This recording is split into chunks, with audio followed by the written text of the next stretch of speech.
क्या आपने कभी सोचा है कि काश आप समय में पीछे जा पाते? शायद आप डायनासोर देखना चाहते हैं या अपने हीरो से मिलना चाहते हैं। सदियों से लोग टाइम ट्रैवल के बारे में सोचते रहे हैं, लेकिन क्या यह सच में मुमकिन है? इसका जवाब साइंस की बहुत सी चीजों की तरह थोड़ा कॉम्प्लिकेटेड है। इसके लिए हमें ब्रह्मांड को एक नए तरीके से समझना होगा। हम समय को एक सीधी रेखा की तरह देखते हैं जो हमेशा आगे बढ़ती रहती है, लेकिन क्या हो अगर समय एक नदी की तरह हो? कहीं तो ये सीधा बहता है, लेकिन कहीं ये मुड़ भी सकता है या फिर वापस भी आ सकता है। टाइम ट्रैवल के पीछे यही माइंड बेंडिंग आइडिया है। वैज्ञानिक दशकों से टाइम ट्रैवल की संभावनाओं को एक्सप्लोर कर रहे हैं। हालांकि हमने अभी तक इसका कोई पक्का तरीका नहीं खोजा है, लेकिन ब्रह्मांड के बारे में हमारी समझ से लगता है कि यह मुमकिन हो सकता है, कम से कम थ्योरी में तो सही। मेरे साथ चलिए टाइम ट्रैवल की इस फैसिनेटिंग और परप्लेक्सिंग दुनिया में। टाइम ट्रैवल को समझने के लिए हमें एल्बर्ट आइंस्टाइन के ग्राउंड ब्रेकिंग काम को समझना होगा। आइंस्टाइन के रिलेटिविटी के थ्योरीज ने समय और स्पेस के बारे में हमारी समझ को बदल दिया। उन्होंने बताया कि स्पेस और टाइम अलग अलग नहीं है, बल्कि एक साथ जुड़े हुए हैं, एक फैब्रिक बनाते हैं जिसे स्पेस टाइम कहते हैं। सोचिए कि एक बॉलिंग बॉल एक ट्रैम्पोलिन पर रखी है, इससे एक गड्ढा बनता है ना? ऐसे ही भारी चीजें जैसे तारे और ग्रह स्पेस टाइम को वार्प करते हैं। ये वार्पिंग सिर्फ दिखने वाली चीज नहीं है, ये समय के बहाव को भी प्रभावित करती है। उदाहरण के लिए ब्लैक होल्स के पास जैसे स्ट्रॉन्ग ग्रेविटेशनल फील्ड्स में समय थोड़ा धीमा चलता है। इस फिनोमेनन को टाइम डायलेशन कहते हैं और इसे एटॉमिक क्लॉक से प्रूव भी किया जा चुका है। हालांकि ये किसी डिलोरियन में बैठकर पास्ट में जाने से बहुत अलग है, लेकिन ये समझने के लिए एक क्रूशियल स्टेप है कि टाइम ट्रैवल कैसे पॉसिबल हो सकता है। अगर स्पेस टाइम मुड़ सकता है तो क्या यह पूरी तरह से फोल्ड हो सकता है जिससे शॉर्टकट्स बन सकें? यहीं पर वर्म होल्स का कॉन्सेप्ट आता है। एक कागज के टुकड़े को आधा मोड़ने और उसमें एक छेद करने की कल्पना कीजिए।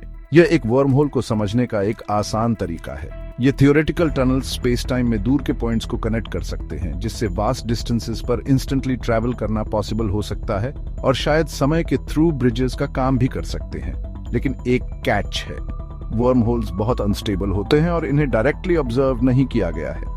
अगर ये एग्जिस्ट भी करते हैं तो इनमें सेफली नेविगेट करना एक बहुत बड़ा चैलेंज होगा। टाइम ट्रैवल ने पीढ़ियों से हमारी कल्पनाओं को मोहित किया है। अनगिनत किताबों, फिल्मों और टीवी शोज को इंस्पायर किया है। H.G. वेल्स के ground breaking novel the time machine से लेकर iconic back to the future franchise तक ये कहानियां टाइम ट्रैवल की पॉसिबिलिटीज और पैराडॉक्सेस को एक्सप्लोर करती हैं। ये कहानियां अक्सर थॉट एक्सपेरिमेंट्स की तरह काम करती हैं, जो पास्ट को बदलने या फ्यूचर की झलक पाने की फिलोसॉफिकल और एथिकल डिलेमा से ग्रैपल करती हैं। ये हमें याद दिलाती हैं कि समय के बहाव पर हमारे एक्शंस का कितना गहरा इंपैक्ट हो सकता है।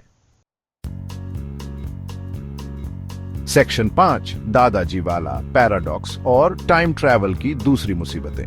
टाइम ट्रैवल में सबसे बड़ी ऑब्स्टिकल्स में से एक है पैराडॉक्सेस की संभावना। सबसे फेमस है ग्रैंडफादर पैराडॉक्स। कल्पना कीजिए कि आप समय में वापस जाते हैं और गलती से अपने दादाजी को मार देते हैं, इससे पहले कि आपके माता पिता पैदा हों। इससे एक पैराडॉक्स बनता है, अगर आपके दादाजी के बच्चे ही नहीं हुए तो आपका एग्जिस्टेंस ही नहीं होता, तो आप समय में वापस कैसे जा सकते हैं? ऐसे paradoxes cause and effect, free will और रियलिटी के नेचर के बारे में फंडामेंटल क्वेश्चंस उठाते हैं। कुछ फिजिसिस्ट्स का मानना है कि पास्ट में टाइम ट्रैवल इम्पॉसिबल हो सकता है इन पैराडॉक्सेस को रोकने के लिए। सेक्शन 6, क्या हम कभी टाइम मशीन बना पाएंगे? फिजिक्स की हमारी करंट अंडरस्टैंडिंग के हिसाब से टाइम मशीन बनाना बहुत चैलेंजिंग लगता है।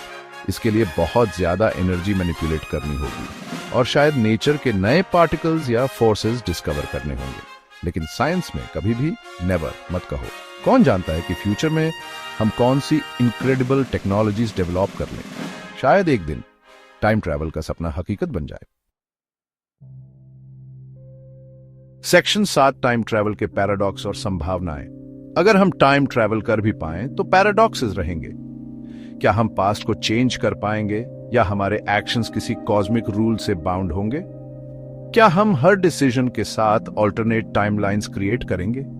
ये क्वेश्चंस फ्री विल और डेस्टिनी के मूल में जाते हैं। हमारे पास डेफिनेटिव आंसर्स नहीं है, लेकिन इन पॉसिबिलिटीज को एक्सप्लोर करने से यूनिवर्स और उसमें हमारी जगह के बारे में हमारी अंडरस्टैंडिंग बढ़ती है।